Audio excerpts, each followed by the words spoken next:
चंद्रभान नाम का एक गरीब कुम्हार अपनी पत्नी शोभा के साथ वीरपुर में रहता था। चंद्रभान देवी देवताओं की मिट्टी की मूर्तियां, घड़े और बर्तन बनाकर बाजार में बेचा करता था और थोड़े बहुत जो पैसे मिलते उनसे अपने परिवार का पालन पोषण करता था। चंद्रभान माँ दुर्गा का परम भक्त था। वो माँ दुर्गा की दिन रात पूजा किया करता था। एक दिन, हे माँ जगत जननी, आपने हमेशा मुझे दुखी देखकर सुख की छांव की है। हमें आपका ही आसरा है माँ। हम भक्तों पर सदैव अपनी ममता रखना माँ। शोभा, ये लो माँ का प्रसाद। अरे क्या हुआ शोभा, तुम लेटी क्यों हुई हो? तबीयत तो ठीक है ना? पता नहीं जी, सुबह से चक्कर आ रहे हैं और बेचैनी भी हो रही है। अरे पहले क्यों नहीं बताया? रुको, मैं बिमला दीदी को बुलाकर लाता हूँ। चंद्रभान पड़ोस में रहने वाली विमला को बुलाकर लाता है। विमला शोभा से सारी बातें पूछती है। कुछ देर बाद, शोभा 9 महीने बाद मिठाई तैयार रखना, तुम माँ बनने वाली हो। क्या विमला दीदी ये सच है? सुनो जी, आपने सुना? हाँ शोभा, मैंने सब सुन लिया है। मेरी देवी माँ की कृपा से तुम्हारी गोद भर गई। हे देवी माँ, अपनी कृपा रखने के लिए आपका बहुत बहुत धन्यवाद। चंद्रभान और शोभा माता रानी के चरणों में शीश नवाते हैं। चंद्रभान अब दुगनी मेहनत से माँ दुर्गा का नाम लेते हुए मूर्तियां और बर्तन बनाता और बाजार में बेचता। चंद्रभान और शोभा को बस अपने बच्चे के आने का इंतजार था। एक शाम, मुझे लगता है मेरे दर्द शुरू हो गया है। आप विमला दीदी और दाई माँ को बुला लाओ। विमला और दाई माँ आ जाती है। विमला दीदी, ये माँ दुर्गा का प्रसाद का जल आप शोभा के मुंह में डाल दो, उसे आराम मिलेगा। ये कैसा चमत्कार है? माँ दुर्गा के नाम का जल पीते ही शोभा को ये आराम मिल गया और ये बच्चा भी आसानी से हो गया। जय माँ दुर्गा। बधाई हो चंद्रभान भैया, लड़का हुआ है। जाओ वीरेंद्र हलवाई से लड्डू का डिब्बा लेकर आओ। चंद्रभान मिठाई खरीद कर लाता है और सबका मुंह मीठा करवाता है। शोभा और चंद्रभान बेटे के जन्म के बाद बहुत प्रसन्न थे। वो अपने बेटे को माँ दुर्गा के चरणों में माथा टिकाते हैं। शोभा, माँ दुर्गा की कृपा से जब से हमारा प्रथम पैदा हुआ है, मेरे कारोबार में भी वृद्धि हुई है। अब मुझे और ज्यादा मूर्तियाँ और बर्तन बनाने होंगे। हमारा लाल तो हमारी जान है जी। माँ ने प्रथम को झोली में दे दिया, हमारे जीवन में खुशियाँ आ गई। प्रथम के आ जाने से चंद्रभान और शोभा की जिंदगी ही बदल गई थी। दोनों उसके साथ खेलते, बातें करते, अपने लाल को बहुत प्यार करते। धीरे धीरे वक्त बीता। प्रथम 9 महीने का हो गया था और घुटनों के बल चलता था। एक सुबह, सुनो जी, कहाँ हो?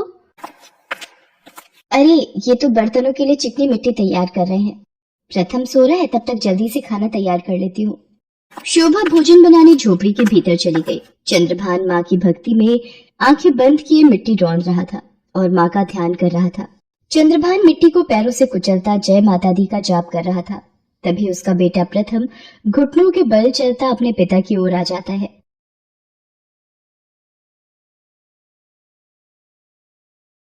और अनजान पिता मिट्टी के साथ अपने कलेजे के टुकड़े को भी पैरों से मसलता जाता है। उसका बेटा पूरी तरह से मिट्टी में मसल चुका था। चंद्रभान के पैर लहूलुहान हो चुके थे, पर वो माँ दुर्गा की भक्ति में लीन बेखबर अपने कार्य के प्रति लगाव में था। तभी शोभा आ जाती है। अरे प्रथम को तो मैं सुला कर गई थी, कहाँ गया? कहीं इनके पास न खेल रहा हो। हे भगवान, ये आपने क्या अनर्थ किया? आंखें खोलो, आपके पैर खून से सने हुए क्यों हैं? आपने ये क्या कर दिया? हमारा लाल, हमारा प्रथम मिट्टी में कुचल गया। नहीं, ये नहीं हो सकता। मैंने अपने ही बेटे को मार दिया। ये मैंने क्या अनर्थ कर दिया? चंद्रभान माँ दुर्गा के समक्ष विनती करता है। हे देवी माँ, हे दुर्गा मैया, मैं आपकी भक्ति में लीन था। मुझसे ये कैसा पाप हो गया माँ। हम भी अपने लाल के बिना नहीं जिएंगे। आपके चरणों में सिर पटक पटक कर अपनी जान दे देंगे माँ। यदि आपने मेरी विनती नहीं सुनी और मेरे लाल को जीवित नहीं किया तो माँ, पूरी दुनिया मुझे कोसेगी कि मैंने अपने ही लाल को मार दिया। मेरी भक्ति की लाज रखो माँ, मेरी भक्ति की लाज रखो। मेरे बेटे को वापस जीवित कर दो माँ। हे माँ दुर्गा। सुनो जी, माँ दुर्गा आपकी विनती जरूर सुनती है। उन्हें बोलो हमारा पुत्र लौटा दे। माँ हमारे पुत्र को जीवित कर दो माँ, हमारी रक्षा करो। चंद्रभान और शोभा माँ दुर्गा के चरणों में अपना सिर पटक पटक कर रोने लगते हैं और माँ दुर्गा से प्रथम को जीवित करने की विनती करते हैं। माँ दुर्गा तो करुणा की देवी है, ममतामयी माँ है, वो अपने भक्तों को दुखी नहीं देख सकती।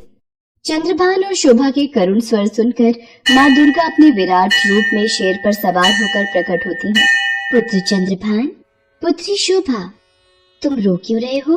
वो देखो, तुम्हारा पुत्र प्रथम बिल्कुल सुरक्षित है। माँ दुर्गा के चमत्कार से मिट्टी में एक बच्चे का आकार बन जाता है और माँ के चमत्कार से प्रथम जीवित होकर मिट्टी के ऊपर खेलने लगता है। मेरा लाल, मेरा बच्चा, मेरा प्रथम, मैया आपकी जय हो। माँ दुर्गा, आपने मेरे लाल को जीवित कर दिया। माँ आप शक्ति रूपा हो। हे देवी माँ, आपकी जय हो, आपकी जय हो माँ, आपकी सदा ही जय हो। चंद्रभान और शोभा माँ के चमत्कार को देख खुशी से झूम उठते हैं। उनके घर का चिराग माँ के आशीर्वाद के लौ से फिर जल उठा था। माँ दुर्गा की भक्ति का जयकारा लगाते हुए चंद्रभान और शोभा माँ दुर्गा को शीश नवाते हैं। इसके पश्चात माँ दुर्गा आशीर्वाद देकर अंतर्ध्यान हो जाती है। शोभा, माँ ने हमारी भक्ति की लाज बचा ली। आज उन्होंने हमारे प्रथम को नया जीवन दिया है, इसलिए हम प्रथम को माँ वैष्णो देवी के दर्शनों के लिए लेकर जाएंगे। उसके बाद चंद्रभान और शोभा अपने बेटे प्रथम को लेकर माँ वैष्णो देवी की यात्रा पर जाते हैं और माँ वैष्णो देवी गुफा के दर्शन करके अपनी झोली खुशियों से भरकर घर लौटते हैं।